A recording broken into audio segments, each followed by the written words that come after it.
Chapter 8, Because of Winn Dixie. Winn Dixie's bald spots started growing fur, and the fur that he had to begin with started looking shiny and healthy, and he didn't limp anymore, and you could tell that he was proud of looking so good, proud of not looking like a stray. I thought what he needed most was a collar and a leash, so I went into Gertrude's Pets, where there were fish and snakes and mice and lizards and gerbils and pet supplies, and I found a real handsome red leather collar with a matching leash. Winn Dixie was not allowed to come inside the store. There was a big sign on the door that said, "No dogs allowed." So I held the collar and the leash up to the window, and Winn Dixie, who was standing on the other side of the window, pulled up his lip and showed me his teeth and sneezed and wagged his tail something furious. So I knew he absolutely loved that leash and collar combination, but it was very expensive. I decided to explain my situation to the man behind the counter.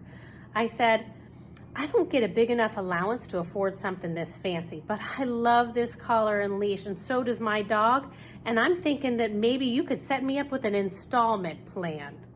"Installment plan?" said the man. "Gertrude!"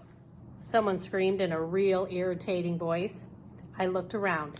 It was a parrot. She was sitting on top of one of the fish tanks looking right at me. "An installment plan," I said, ignoring the parrot. "Parrot, you know, where I promise to give you my allowance every week and you give me the leash and the collar now?" "I don't think I can do that," said the man. He shook his head. "No, the owner, she wouldn't like that." He looked down at the counter. He wouldn't look at me. He had thick black hair, and it was slicked back like Elvis Presley's. He had on a name tag that said Otis. "Or I could work for you," I said. "I could come in and sweep the floors and dust the shelves and take out the trash. I could do that." I looked around Gertrude's Pets. There was sand and sunflower seed shells and big dust bunnies all over the floor. I could tell that it needed to be swept. Said Otis. He looked down at the counter some more. "Gertrude!" the parrot screamed again.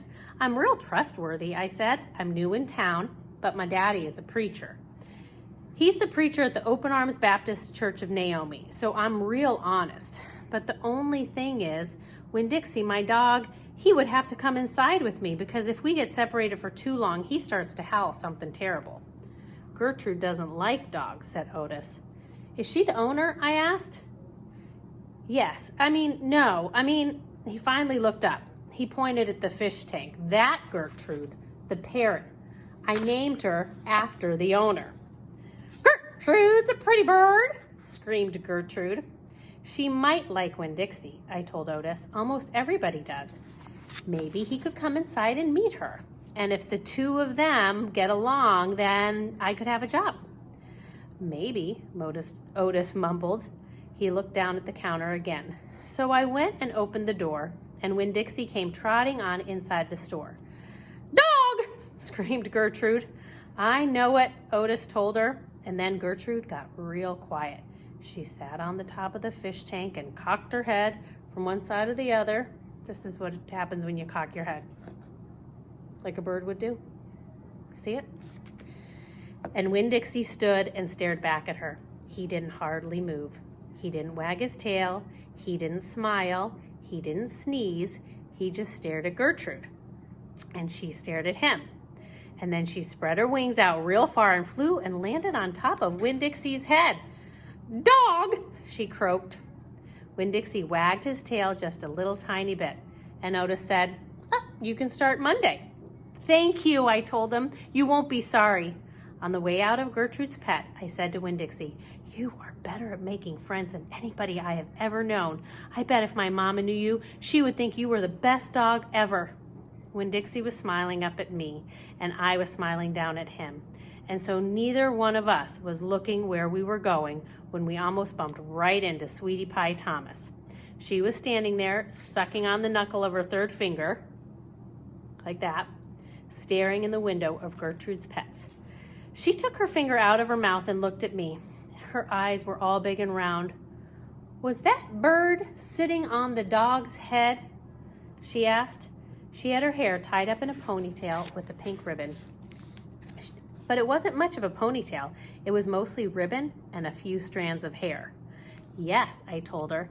I seen it, she said. She nodded her head and put her knuckle back in her mouth. Then she took it out again real quick. I seen that dog in church, too. He was catching a mouse. I want a dog just like it, but my mama won't let me get no dog. She says if I'm real good, I might get to buy me a goldfish or one of them gerbils. That's what she says. Can I pet your dog? Sure, I told her. Sweetie Pie stroked Winn-Dixie's head so long and serious that his eyes drooped half closed and drool came out of the side of his mouth like this. You can tell the dog likes it, right? I'm going to be 6 years old in September. I got to stop sucking on my knuckle since... I lost my place. I got to stop sucking on my knuckle once I'm 6, said Sweetie Pie. I'm having a party. Do you want to come to my party? The theme is pink. Sure, I told her. Can this dog come? She asked. You bet, I told her. All of a sudden, I felt happy. I had a dog. I had a job. I had Miss Franny Block for a friend. And I had my first invitation to a party in Naomi. It didn't matter that it came from a 5-year-old and the party wasn't until September. I didn't feel so lonely anymore. Things are turning around for Opal, right? She has Winn-Dixie. She became friends with Miss Franny Block. She even is getting to know Otis at the pet store. And now she's met Sweetie Pie, got an invitation.